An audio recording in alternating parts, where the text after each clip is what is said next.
반갑습니다. 장종료 시장 점검입니다. 코스피 지수 오늘 오랜만에 반등다운 반등을 했습니다.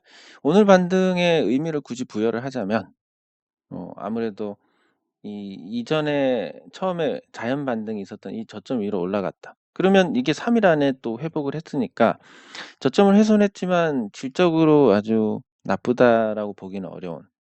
그래서 이제 지금부터는 옆으로 기어가는 이런 장세를 기대할 수 있을 것 같습니다.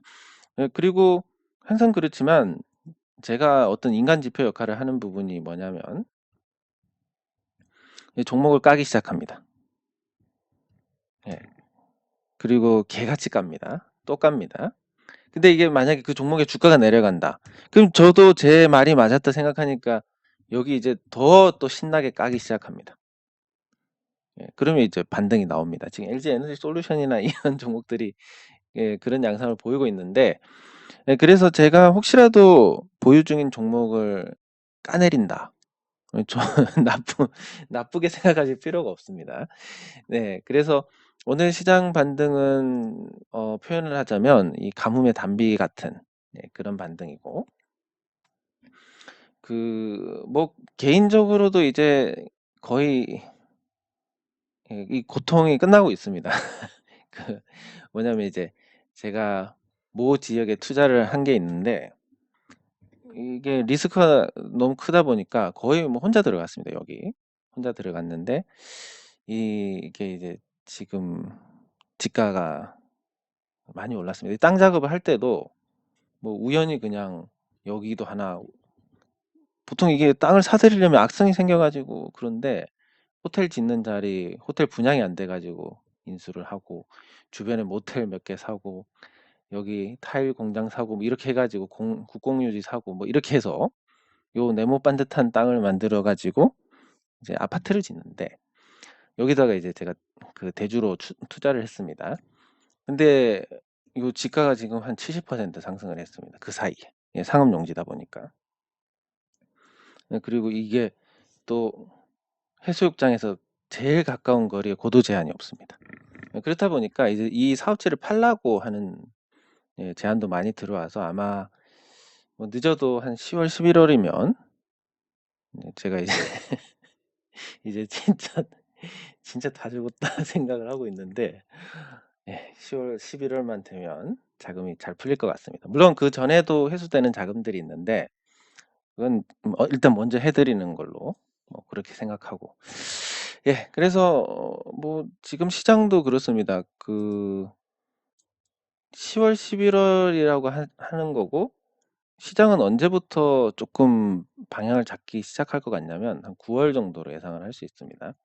아시다시피 지금 한국 같은 경우는 금리를 올릴 수 있는 상황이 아닌데도 불구하고 금리를 인상을 하고 있습니다.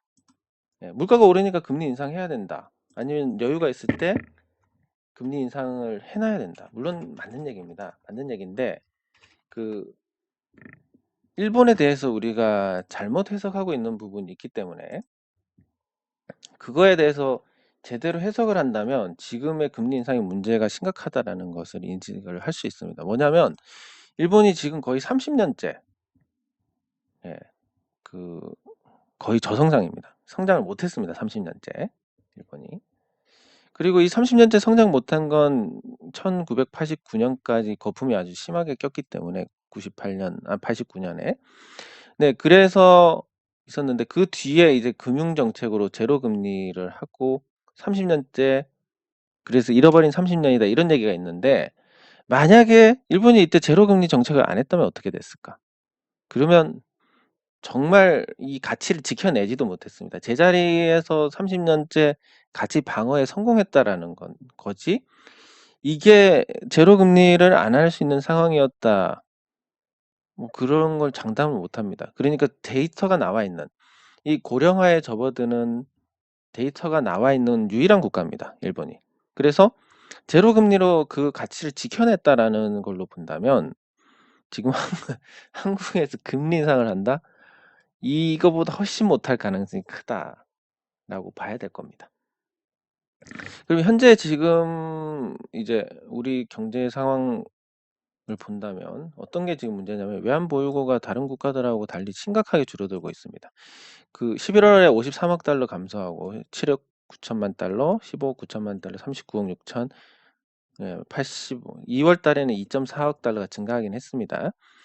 그리고 5월 달에 감소, 6월 달에 아주 급격히 감소했는데 그 이전에는 그 달러 외의 자산의 어떤 가치 평가가 낮아지면서 달러가 강세다 보니까 이렇게 만들어진 거고 6월 달 같은 경우는 한국만 감소를 했습니다. 물론 러시아도 감소를 하긴 했는데 러시아는 지금 상황이 저러니까 그런 거고 그리고 싱가포르이 감소했나?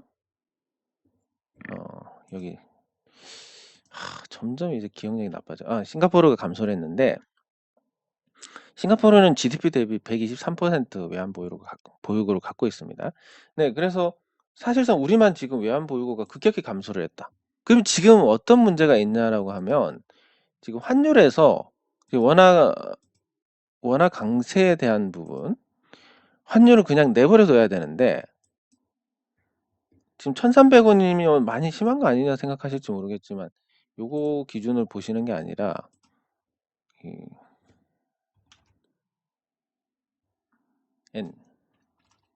엔화를 봐야 됩니다. 근데 원엔 예. 지금 원엔 환율이 그 100엔당 965원입니다. 뭐 심각하게 지금 떨어져 있는 상태입니다. 그 산업 경쟁이 좀 어려운 지경. 일본하고 중첩되는 분야는 경쟁이 지금 되게 어려운 상황이다라고 보시면 되고 이게 지금 아베노믹스 당시 수준으로 가고 있습니다. 아베노믹스로 인위적인 어떤 그 엔저를 했던 그때하고 비교하면 이게 더 데이터가 없는 모양입니다. 그래서 그때랑 비교해도 굉장히 어려운 처지다. 요걸 감안해서 이제 원화 약세에 대한 걸 어느 정도 용인을 해야 되는데 우리만 지금 외환 보유고가 줄었다라는 것은 그 표현을 하자면 돈도 없는데 환율 지키려고 저렇게 됐다라고 볼 수 있습니다. 그러면 지금 정부가 어떻게 된 영문인지는 모르겠지만 이 물가에 중점을 두고 있다라는 건 분명한 것 같습니다. 왜냐하면 이제 원화가 약세가 되면 수입 물가가 높아지니까. 그리고 전기요금도 굉장히 적게 올렸습니다. 왜 그런지 모르겠습니다. 왜 그런지는 물가에 중점을 두는 게 왜 그런지는 모르겠는데 수입 물가도 오르고 그래서 이거를 환율을 방어하는데 지금 계속 외환보유고를 쓰고 있다. 넉넉하지 않은 외환보유고를 저렇게 쓰다 보면 어떻게 되겠습니까? 결국은 부작용이 생깁니다. 지금 외국인 투자자들이 한국 증시를 팔고 탈출하려고 하는데 원달러 환율이 1,500원이다. 뭐 쉽게 못 나갑니다. 근데 1,300원이니까 계속 방어를 해주니까 계속 나갑니다. 그래서 지금 주식시장의 약세하고도 연결이 되는 부분이고 그리고 금리 인상을 하는 것도 물가를 잡겠다고 아무 연관이 없는데 공급 문제일 뿐인데 그렇게 하고 있습니다. 그래서 도대체 왜 물가에 집착하는지는 모르겠지만 뭐 개인적인 생각은 뭐 그분들이 훨씬 더 잘나고 똑똑하고 뭐 저하고 비교도 할 수 없을 정도로 학문적인 깊이도 있고 뭐 이 현업에서 또 활동을 하시고 이러니까 뭐 당연히 그분들이 맞겠지만 그래도 제가 제 짧은 생각으로는 지금 정책이 아주 잘못된 방향으로 가고 있다. 특히 주식 투자자의 입장에서 봤을 때는 그렇게밖에 볼 수 없는 상황입니다. 그래서 다시 이 시장을 보면 이번 반등을 하더라도 시장에서 돈이 계속 유동성이 축소가 되기 때문에 유동성이 축소된다는 건 그렇습니다. 이게 팔면 누군가가 팔아서 내려가는 겁니다. 팔면 안 돌아온다. 그럼 누군가가 사서 조금 올라간다. 이것까지 못 채웁니다. 또 누군가 팔아서 안 돌아온다. 이렇게 유동성이 계속 빠져버리기 때문에 쉽지가 않은 장세다. 오늘 반등은 진짜 이 가뭄의 단비처럼 숨을 쉴 수 있게 해주는 거지만 여기서 뭐 그리고 추가 상승 어느 정도 가능할 수도 있습니다. 근데 큰 틀에서는 이제 옆으로 길 것이다. 뭐 내리지만 않아도 다행이긴 한데 시장은 그런 정도로 기대할 부분이 크지 않다라고 볼 수 있습니다. 예, 다만 이제 9월 정도 되면 이제 미국이 정말로 공격적으로 금리를 올릴 것이냐, 요게 이제 확인이 됩니다. 경기 침체나 미국의 국가 부채 규모나 이런 걸 봤을 때는 쉽게 올리지 못할 거라고 봅니다. 그리고 9월이면 이제 첫 금리 인상 효과가 나타나게 되는데, 그 효과가 뭐 소위 표현하자면 지릴 정도로 강하게 나왔습니다. 예, 그래서 9월부터는 좀 속도 조절을 할 것이다. 그렇게 되면 이제 시장도 숨 좀 쉬지 않겠냐. 예, 8월에 통계적으로 나쁘니까 8월까지 별 볼 일 없다고 하더라도 9월부터는 괜찮지 않을까, 이렇게 생각을 하고 있습니다. 네, 그래서 시장은 기대치는 낮추되 지수가 더 떨어지지 않으면 또 괜찮은 종목들은 반응이 강하게 올 것이고, 예, 그 과정에서 또 기회가 있을 것이다. 이런 정도로 생각을 하시면 되겠습니다. 네, 그리고 댓글 확인하도록 하겠습니다. 예, 뭐 리사이클링 사업에 대해서 이제 그 잠깐 말씀을 또 드리자면, 예, 그 이제 여기 이제 한 60명 정도가 필요합니다, 인력이. 예, 그래서 저 계획을 한 거는 이제 그 용역 회사의 인도네시아하고 스리랑카하고, 예, 어느 정도 사전에 얘기를 해뒀고 한 20씩, 그리고 기존 직원 10명, 그리고 이제 그 조선소 크루 출신들 한 10명, 그 10명 중에 이제 제 친구 제 친구가 포함이 돼 있습니다. 예, 일 되게 잘하는 친구인데, 그 이 친구가 이제 제가 당연히 이거를 낙찰을 받을 거라 생각하고 제가 얘기는 했습니다. 안 되면 안 할 거고 되면 할 거다 하는데, 아, 요즘 이런 경기에 누가 이거를 인수를 하겠냐 해서 이제, 예, 자기네 사장한테, 예, 심하게 지금 개기고 있다가 이게 안 되니까, 아, 입장이 참 곤란해지. 물론 뭐 그만둬야 되고 뭐 그 정도까지는 아니지만 지금, 예, 눈밖에 난 상태인 것 같은. 예, 이렇게 해서 크고 작게 이제 좀 폐를 끼치게 됐습니다. 이게 무산이 되면서. 예, 하지만 여기 인력회사 대표님께도 죄송하고, 또 우리 친구한테도 미안하고, 기존 직원분들은 새로 인수한 쪽하고 이렇게 컨택이 되면 저기 일을 계속 하실 수 있을 거니까 그러던데, 예, 그럼에도 불구하고 이건 정말 죄송하고 그냥 제 쪽만 깎이면 끝나는 거지만, 우리가 만약에 이 투자를 너무 좀 낙관적으로 보고 높은 가격에 진입을 했다면 정말 끔찍한 일이 벌어질 수도 있는 겁니다. 예. 일단 이제 안 됐으니까 그 마치 여우의 심정으로, 여우가 포도 맛있겠다 했다가 못 들어가니까 저건 신포도임이 틀림이 없다, 이렇게 한 것처럼, 예, 그런 마음으로 이제 또 이렇게 말씀드리는 것도 있지만, 조금 미안하고 죄송하고, 예, 제 쪽만 깎이고 끝날 일을 잘못했으면 또 어마어마한 사고가 터질 수도 있는 거였다. 물론 그것 때문에 이제 굉장히 보수적으로 입찰을 하려고 했었습니다. 예, 그리고 누구도 덤비지 못할 것이다라고 좀 제가 약간 낙관을 하고 있어가지고 이번에, 예, 순리대로 우리가 못하게 됐는데, 예, 그렇다 하더라도 뭐 또 다른 제안들이 있습니다. 저기 그 화장품도 있고 또 다른 제안이 또 있습니다. 예, 커피도 있고 이 커피도 괜찮습니다. 예, 근데 저는 예전부터 이 화장품에 대해서 사업을 하려고 했었고, 예, 그리고 이게 이제 가격 부담이 굉장히 적고 또 많은 사람들이 주주로 참여했을 때 효과가 크고, 사실 이쪽은 우리가 만들어 가는 부분에서는 또 굉장히 제한적이니까, 물론 그 리사이클링은 아예 우리가 개입할 수 없는, 예, 이런 분야고, 요거는 아주 약간, 요거는 좀 많이 이렇게 되니까, 재미나 이런 걸 위해서는 이제 화장품 쪽에 좀 무게를 많이 두고 있습니다. 어쨌든 기회는 많고 또 일이라는 게 잘못될 수도 있기 때문에, 예, 좋게 생각하고 마무리해야 될 것 같습니다. 예, 좋게 또 변명을 하자면 그동안 그래도 이 나쁜 장세 희망을 드릴 수 있었던 부분은 좀 긍정적인 것 같고, 또 지금 이게 안 되면 앞으로 또 희망이 없는데 하시는 분들은 제가 화장품으로 잘 만들어 보도록 하겠습니다. 예, 감사합니다. 아유, 다행입니다. 현금을 많이 갖고 계셔서.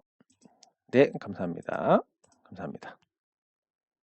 예, 사실 이것 때문에 그 교수님도 거의 한 일주일에 한 번씩 뵙고, 준비 시간 많이 드리고, 돈은 조금 드렸지만, 예, 좀 시간적으로 많이 할애를 했는데, 예, 그래도 그거에 대해서 한편으로 아쉽긴 한데, 너무 재미있게 준비를 했기 때문에, 예, 그냥 기분 좋습니다. 네, 감사합니다. 뭐, 결과에 나쁘게 생각하면 되는 거고, 예, 감사합니다. 예, 감사합니다. 통신 장비죠. 제가 또 이 여러 개 보는 거 약한데, 요즘 이제 질문이 적으니까, 요거 한 번에 살펴보고, 그리고 이제 제가 여기서 이 타이밍에서 말씀드리는 부분은, 혹시라도, 종목이 너무 많다. 한 20개 된다. 이거 근데 어떻게 해야 되지? 예, 용기가 있으시면, 지금 이렇게 해서 한 20종목 갖고 있고 비중이 어떻게 되는데, 이걸 어떻게 해야 될지 한번 종합적으로 봐주세요라고 하면 제가 공개적으로 한번 보도록 하겠습니다. 예, 물론 뭐 제가 본다고 해서 뭐 뾰족한 수는 없겠지만, 제 입장이면 어떻게 했을지에 대한 부분들. 예, 그게 이제 당연히 맞는다는 보장은 없지만, 사람들이 보통 이렇게 생각하는구나. 그러면 이제 여기에 답은 나오게 됩니다. 왜냐하면, 내가 봤을 때 저 친구 돌팔이니까 저 친구 말한 거 반대로 하면 되겠지. 내가 봤을 때는 좀 맞을 것 같은데? 그러면 한번 그냥 따라가 보지. 예, 요렇게 해서 둘 중에 하나는 답입니다. 네, 그래서 한번 너무 이게 답답하고 막막하신 분들은 한 번에 다 올려주시면 제가 시간은 할애해서, 그게 이제 여러분들 다른 분들 올려주지 않은 분들께서도 그걸 보면서 좀 정리를 하는 좀 힌트를 얻지 않을까, 이렇게 생각을 하기 때문에 그렇습니다. 네, 감사합니다. 예, 실적은 배신을 하지 않습니다. 예, 감사합니다. 네, 감사합니다. 예, 감사합니다. 네, 감사합니다. 예, 감사합니다. 예, 이건 뭐 혼자 먹으면 재미없습니다. 뭐든 함께 해야 재밌는 거지. 예, 감사합니다. 예, 이게 조금 참 그동안 준비했던 걸 생각하면 아쉽지 않다고 하면 거짓말입니다. 예, 하지만 만약에 이걸 결과를 알았다면 117억에 인수를 했는데, 그러면 한 120억을 썼어야 될 겁니다. 그래서 제가 진짜 맥스로 잡았을 때가 한 90억. 이거 이상 되면 요 금액이 30억 밖에 차이가 안 나지만 감당이 어려운 아니, 어떤 변수가 막 터지면 감당이 어려울 수도 있겠다. 왜냐면 이 120억에 한 100억 정도 더 들어가야 되니까. 예, 그래서 요게 저는 한 이 정도가 맥스다. 근데 요즘 경기가 침체고 뭐 엉망이니까 뭐 90억도 안 받겠지. 진짜 뭐 어떻게 하면 한 60억까지 이런 좀 현실과 동떨어진 기대를 하고 있었던 상황이다 보니까, 예, 조금 아쉽게 됐습니다. 예, 근데 뭐 순리대로 풀어나가야 되니까 항상 덤벼서는 안 될 것 같고, 아무리 좋은 거라도 화장품은 잘 만들어 보겠습니다. 네, 감사합니다. 네, 감사합니다. 그러면 종목 아까 통신 장비 올려주신 거 같이 살펴보도록 합니다. KMW부터 보도록 하겠습니다. 이게 또 뭐 이렇게 질문을 주신 게 뭐 이걸 또 계기로 우리가 통신 장비주를 한번 살펴본다라는 관점에서 보면 될 것 같습니다. 예, KMW가 무슨 통신 장비 회사고, 예, 기지국 관련된 부품을 주력으로 하고 있습니다. 예, 그러면 이제 기지국 쪽인데 손실이 어마어마합니다. 예전에 수익이 많이 났는데 그 반작용이다라고 볼 수가 있고 5G 전환 어느 정도 끝났기 때문에 이거에서 뭐 6G가 된다. 4G에서 5G 갈 때도 딱히 뭐 체감할 수 있는 게 없었는데 6G를 간다라고 해서 그걸로 열심히 갈아탈 사람들이 있을까? 뭐 통신사 판촉으로 갈아탈 사람들은 있겠지만 가만히 있는데 진짜 5G 불편해서 못 쓰겠으니까 6G로 가야지. 6G 나오면 난 당장 휴대폰 바꿀 거야. 이런 분들이 뭐 거의 없을 겁니다. 예, 그렇게 따지고 봤을 때 지금 적자가 나는 게 한동안 이어질 것 같고 그럼 뭐 제 생각하고 달리 또 6G 준비할 수도 있으니까 검색을 한번 해보면 상용화가 2028에서 2030년 정도 예상이 된다고 합니다. 그러니까 그렇다고 뭐 정부가 열심히 또 투자하는 것도 아니고 정부 입장에서는 잘 보시면 주파수 팔고 그리고 통신업체들 법인세, 부가세, 폰 쓰는 거 부가세하고 주파수, 법인, 부가 요것만 하더라도 어마어마하지 않을까. 그리고 배당 소득세, 통신주들 거래되면서 얻는 거래세 이렇게 통신산업에서 파생되는 세수가 어마어마합니다. 그걸 굳이 또 6G를 바꿔서 정부가 지원을 해야 된다? 주파수를 다시 팔아먹어야 된다? 글쎄, 요거는 특별한 동기가 없는 것 같습니다. 자, 그러면 다시 돌아와서 2028년, 2030년 이때 6G가 상용화 된다라고 하면 이 회사가 당분간 돈 벌 게 없습니다. 지금 적자 나는 구조를 깰 수도 없고 기지국 관련된 매출이니까 당연히 매출이 줄 수밖에 없습니다. 6천억에서 3천억이 되고 2천억대가 되고 아마 이거는 유지 보수 차원에서 어느 정도 매출이 발생할 거니까 이 매출은 유지가 되겠지만 그럼 손실은 이어진다. 손실 나는데 시가총액이 지금 1조입니다. 1조 원에 순자산 가치가 2천억대 중반 적자. 그러면 이 종목이 과연 올라와야 될 이유가 존재를 하느냐 그러면 거의 없다라고 보시면 될 것 같습니다. 예. 그래서 주가는 제자리로 돌아오고 있습니다. 한 10,000원 이하로 가지 않을까. 이렇게 보니까 요거는 일단 정리를 하신다 생각하시면 되겠습니다.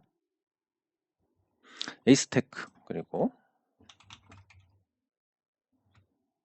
에이스테크도 비슷한 입장입니다. 적자 나고 있고 근데 에이스테크는 조금 뭐랄까 아니 잠깐만 앞에 KMW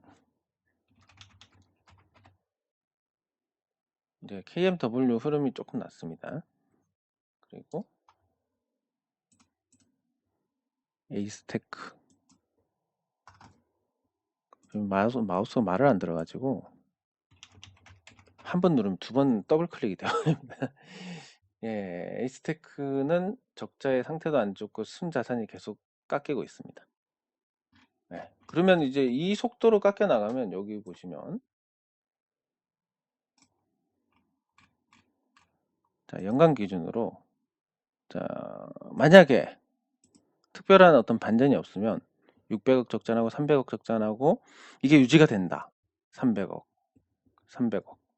그러면 2년만 있으면 이거 다 까먹습니다. 자산이 없습니다. 자본 잠식이 돼버립니다. 그러면 2년 안에 뭔가 통신시장에서 어떤 큰 수요가 만들어질 수 있느냐? 거의 없다고 봅니다. 그러면 이 회사는 이대로 적자 이어나가다가 2년 후에는 뭐 유상증자를 하든 뭘 하든 주주 가치에 아주 현격한 훼손을 가져오는 뭔가 큰 조치를 취해야 된다. 물론 다 빠졌지만 이 종목 같은 경우는 주가가 올라가기 전으로 다 돌아갔지만 그런 주주 가치를 희석하는 부분에서 어떤 리스크가 있다. 이렇게 봤을 때 에이스테크도 영 탐탁지가 않습니다. 이노 와이어리스 이노 와이어리스 흐름 자체는 얘가 제일 안 좋은데 그나마 얘는 실적이 나오고 있습니다. 그리고 시가총액도 제일 낮은 편이고 세 종목 중에서. 네, 그리고 꾸준히 이익이 나고 있습니다. 지금 가치로 봤을 때 이 회사가 특별히 뭐 훼손될 만한 부분이 없고, 그리고 최대 주주가 LIG 넥스원입니다. 대기업이 최대 주주니까, LG 반개 쪽이 최대 주주니까 나쁘지 않습니다. 예, 그리고 이 회사가 또 뭐 이 통신용 시험 계측기, 스몰셀 뭐 이런 거 이제 개발도 하고 제조도 하고 판매도 하고 이런 이제 서비스 쪽입니다. 통신 장비 쪽에서도 그 안에서도 서비스 쪽, 즉 신규 수요가 없더라도 AS 수요로 어느 정도 버틸 수 있는 그런 상태다라고 보고, 부채도 거의 없으니까 자다가 다음날 안녕하지 못한 일이 일어날 가능성도 거의 없고, 근데 주가 흐름은 제일 많이 빠졌으니까 또 가격 매력이 있습니다. 아직까지 조금 내려가야 될 자리들이 남긴 했는데, 굳이 셋 중에서 하나로 모으겠다. 이 하나로 모으는 게 맞을 것 같습니다. 하나로 모으시고 일단 이 숫자로 본다면 KMW랑 에이스테크를 손절을 하고 이노와이어리스로 갈아타시는 게 맞을 것 같습니다. 일단 현재 숫자로 보면. 근데 또 개떡 같은 종목이라서 주가 관리를 하기 때문에 KMW가 덜 내릴 수도 있고, 또 에이스테크가 뭐 갑자기 한번 튈 수도 있고, 뭐 모릅니다.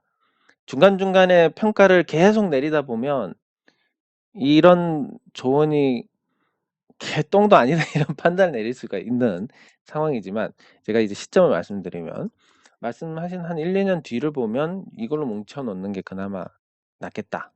숫자가 그걸 말해주고 있다. 이렇게 말씀을 드릴 수 있습니다. 예, 그래서 덕분에 이제 통신 장비주들도 봤는데, 통신 장비주들이 5G 하면서 테마를 한번 탔고, 그 테마가 이제 꺼지면서 고통을 받고 있습니다.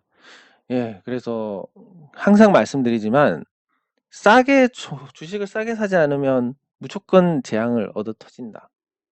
재앙을 맞는다. 이렇게 생각을 하시면 됩니다. 구조가 주가가 이렇게 움직이다가 기업이 성장해서 이렇게 간다. 계속 성장해서. 근데 시장이 좋으면 이 성장하는 것보다 조금 빨리 갈 수도 있고, 시장이 나쁘면 이거 성장하는 것보다 조금 늦게 갈 수도 있습니다. 그렇지만 테마로 이렇게 오른 종목들은 이걸 버티는 게 최선인데, 버틴 종목도 제가 지금까지 주식 투자하면서 딱 2종목 봤습니다. 이제 상강 MNT까지 버티면 3개인데, 서울 반도체가 버텼고 셀트리온이 버텼고 이제 상강 MNT가 버티려고 하고 있고, 그 외에는 이렇게 급등한 종목들은 다 죽었습니다. 확률적으로 거의 뭐 10,000분의 1이라고 보시면 됩니다. 네, 그렇기 때문에 오른 종목을 산다라는 것은 확률적으로 거의 뭐 바보짓을 한다라는 것과 동일하고, 오른 종목들이 뭐 그냥 사겠습니까? 거기서 거래량 팡 터져가지고 거래 너무 잘 되고 사면 오를 것 같고 뭐 이러니까 올라서 사는 그런 상태가 되니까 그런 거고, 단타하는 사람들이 이런 데 들어가서 다 죽습니다. 네, 그래서 단타를 하지 마시라. 왜? 거래량 있고 뭐 단타를 할 만한 종목들은 다 고점에 올려놓고 털고 있으니까. 그리고 두 번째는 비싸게 사지 마시라고. 실컷 오른 거 사면 꼭 낭패를 당하게 됩니다. 그것만 지키셔도 여러분들께서 주식 투자하실 때 비록 재미는 없겠지만 안전하게, 상대적으로 안전하게 여러분의 자산을 지킬 수가 있습니다. 네, 그러면 오늘은 이제 조선주를 한 번씩 살펴보도록 하겠습니다. 조선주가 지금 성과도 오르고 원자재 가격이 내리면서 좀 슈퍼사이클이 오는 게 아닌가, 이런 기대를 하고 있는데, 보시면 그렇습니다. 현재 구도가 신조선가가 오릅니다. 이거는 여기서 보시면 신조선가 지수 계속 오르고 있습니다. 중국도 그렇고 중국의 크락슨 쪽도 그렇고 오르고 있고, 꾸준히 오르고 있는데 반해서 이거 하나씩 다 보여드리는 게 맞을 겁니다. 철강석 가격은 많이 떨어졌습니다. 최강석이 4월 달만 해도 거의 160이었고 이걸 길게 보면 예. 최강석 가격이 거의 160에 임박하다 120 수준으로 떨어졌는데 이게 코로나 때 있었던 요 가격대하고도 많이 가까워졌습니다. 그리고 작년에 오른 거 이건 이제 경기 회복 때문에 오른 건데 다 떨어졌습니다. 그래서 최강석 가격은 떨어졌으니까 후판 가격은 이제 좀 인하를 해야 될 상황이 아닐까 하고 예, 보고 있는데 그렇게 되면 이제 신조선가가 상승을 했고 원료 가격은 떨어지고 드디어 이제 실적이 제대로 터지는 이런 시기가 오는 것 같습니다. 자 그러면 그 현대미포조선을 먼저 보는 이유는 현대미포조선이 그동안 주식수가 늘어나지 않았습니다. 주식수가 늘어나지 않았기 때문에 다시 과거의 어떤 시세를 기대할 수 있는 거고 지금 적자를 보고 있으니까 지금 흑자를 시장에서는 흑자를 확인해야 됩니다. 흑자를 확인하지 못하면 지금 현재 현대미포조선은 순자산 가치가 2조 1671억이고 시가총액이 3조 4829억입니다. 저평가 아닙니다. 오히려 자산 가치 대비해서는 한 1.34배 정도 더 높은 상태고 그러면 이거를 설명을 하려면 적어도 실적이 한 3천억은 나와야 됩니다. 3천억 못 내고 있습니다. 예, 그런데 주가가 먼저 달려가고 있으니까 이 슈퍼 사이클이 오는 거에 대한 어떤 선반영이냐 아니면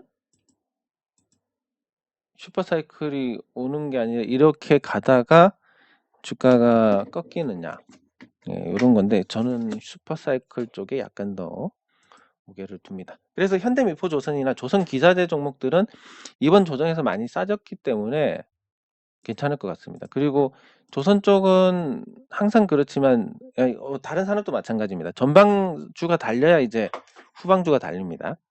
그러니까 세트 업체가 달려야 그러니까 완제품이 달려야 부품이 달린다.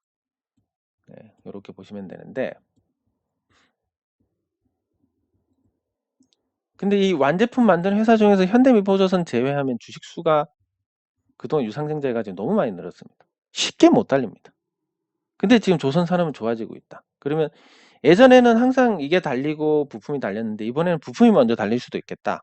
그래서 조선 기자재 종목들 특히 관심 있게 보셔야 될 것 같고 그럼 다른 현대중공업 다른 종목들 보면 현대중공업도 준수합니다. 준수한데 현대중공업은 조선주들이 저평가가 없습니다. 아니 없는 건 아닌데 현대미포조선도 고평가고 지금 현대중공업도 고평가입니다. 올해 적자 굉장히 많이 났습니다. 그럼에도 불구하고 작년에 8천억 적자 났고 올해도 아마 비슷한 수준의 적자가 날 것 같은데 그럼에도 불구하고 현대중공업에 대한 시장 반응은 좋습니다. 왜 좋냐고 보면 역시 슈퍼사이클에 대한 기대다. 그리고 현대중공업은 분리해서 상장했기 때문에 그나마 이제 주식 수가 늘어난 것과 늘어난 것에 영향을 덜 받습니다. 예, 그런 부분이 조금 긍정적으로 작용할 것 같고 예, 그리고 대우조선해양 예, 대우조선해양 같은 경우는 주식 수가 많이 늘었습니다. 그리고 적자도 계속되고 있고 올해 적자 규모가 심각한 수준인데 예, 그래도 대우조선해양의 강점이라고 한다면 그 구조조정 거치고 나서 늘어난 주식이고 한 5년째 주식은 변동이 없습니다. 숫자는 예. 그리고 시가총액 대비해서 순자산 가치가 역시 고평가긴 하지만 큰 차이가 없다. 그리고 과거에 한번 이렇게 망하고 다시 거래가 되면서 기존 주주들이 다 죽었기 때문에 매물 부담이란 게 생각보다 적을 수가 있습니다. 그래서 순위를 보면 현대미포조선이 최선호주, 현대중공업이 그 다음. 근데 둘 다 싸다고 볼 수 없기 때문에 탐탁지 않고 대우조선해양도 세 번째인데 역시 싸다고 보기는 어렵습니다. 예, 그래서 슈퍼사이클이 오면 삼성중공업을 보면 삼성중공업은 순자산이 한 4조 원 되고 시가총액 5조 역시 고평가 상태입니다. 거기다 적자는 또 얼마나 계속 보는지 이게 지금 코스닥 종목이었으면 지금 상장 폐지가 됐을 겁니다. 적자로. 예, 그럼에도 불구하고 지금 계속 사업을 하고 있고 내년에도 과연 흑자를 낼 수 있을지 그게 조금 모르는 상황인데 주식수가 이게 늘어난 거에서 또 늘어나고 또 늘어나고 또 늘어나 가지고 또 싼 가격의 주식은 대량으로 풀렸기 때문에 기대할 부분이 많지 않다. 그럼 지금 조선주들 다 쓰레기인가요? 현대미포조선 빼고. 그런데 현대미포조선은 또 시장이 나쁜데도 안 내렸습니다. 에이, 그래서 그냥 조선 산업의 이 슈퍼 사이클이 온다 하더라도 조선주로는 재미가 없겠다. 조선주보다는 그 이런 부품주나 장비로 가야 된다. HSD 엔진 같은 경우는 조선 엔진을 쓰는데 지금 이것도 사실 또 저평가가 아니고 싸게 사야 된다라는 걸 벗어나게 됩니다. 예, 그리고 이 엔진 같은 경우는 이제 실적이 준수하게 나고 있고 이런 부분들 주가가 선반영해서 시장 대비 선방하고 있기 때문에 조선주가 슈퍼사이클이 온다 해도 과연 시세를 주도할 수 있을지 조금 회의적인 부분이고. 그러면 이제 조선 기자재로 넘어가서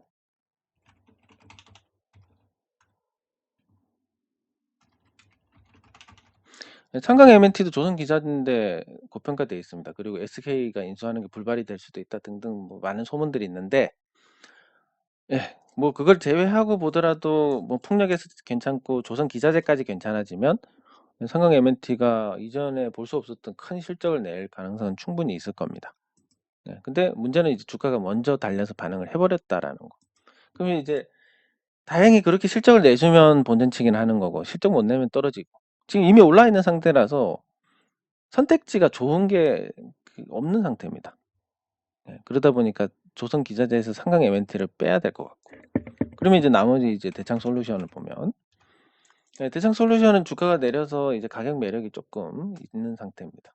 근데 적자를 계속 보고 있어가지고 이 적자가 계속 이어질지 여부가 관건인데, 그 조선주들이 좋아지면 아무래도 좀 이게 넉넉한 단가를 받을 수 있지 않을까. 이렇게 생각했을 때 당장은 아니지만 조선주들이 어느 정도 실적을 내고 난 다음에는 괜찮을 수 있을 것 같다. 네. 네, 그리고 삼양엠텍. 삼양엠텍 주가가 많이 떨어지긴 했는데 이전에 비해서 괜찮은 흐름입니다. 이전에 비해서. 그래서 지금 뭐 조선 기자재, 조선 다 마찬가지로 인력난에 시달리고 있는데, 그 제가 생각했을 때 기존 인력들을 이렇게 수급하는 것보다는 좀 교육 뭐 저기 야 진짜 용접이 생각이 안 나. 용접 같은 거 이 교육 쪽으로 해가지고 인력을 좀 많이 예, 인력을 많이 좀 양성을 하는 게 좋지 않을까. 그리고 대우 처우도 좀 개선해주고 이런 부분들. 그리고 지금 성과가 오른 데다가 원화까지 약세, 그러니까 달러가 강세다 보니까 원화는 상대적으로 약한 거고, 상대적으로는 강한데 달러에 대해서는 약한 거고. 그럼 이제 성과가 오른 것 말고도 환율이 오른 거에 따른 또 부담을 더는 부분들이 생기게 됩니다. 그래서 실적이 조선주들이 좋아지면 삼성엠텍 같은 경우는 나쁜 시기에도 근근히 잘 버티고 있으니까 뭐 또 괜찮지 않을까 이렇게 볼 수 있습니다. 예, 그리고 마지막으로 삼성전자. 지금 미국이 중국산 제품에 대한 관세 인하가 임박한 상태인데 이게 글로벌 무역에 좀 긍정적인 영향을 주지 않을까. 이렇게 이제 관세 인하가 되면 과거에 관세 전쟁으로 인해서 트럼프가 중국의 징벌적 관세를 부과하면서 시장이 큰 충격을 받은 적이 있습니다. 예, 그렇기 때문에 이게 관세를 완화한다, 물가 하락에도 도움이 되고 또 그런 어떤 글로벌 교역이 위축될 것이라는 우려도 좀 잠식을 시켜주는. 예, 그래서 호재로 인식할 수 있는 재료이기 때문에 미국이 중국 관세 인하했다라고 했을 때 삼성전자의 반응이 어떤지를 잘 보셔야 됩니다. 삼성전자가 별볼일 없이 움직인다라고 하면 이게 백약이 무효한 상태구나. 아니면 삼성전자가 거기에 한 4% 정도로 반응하면 요거에 대해서 시장 반응이 좋고 투자 심리가 개선되는 방향으로 갈 수 있겠다. 예, 이렇게 볼 수 있으니까 중국에 대한 미국이 관세 인하를 하는 부분을 삼성전자 주가가 어떻게 움직이는지를 보고 시장에 대해서 판단을 하시면 꽤 정확하지 않을까. 예, 이렇게 판단을 합니다. 네, 장 종료 후 시장 점검은 여기서 마치도록 하겠습니다. 수고하셨습니다.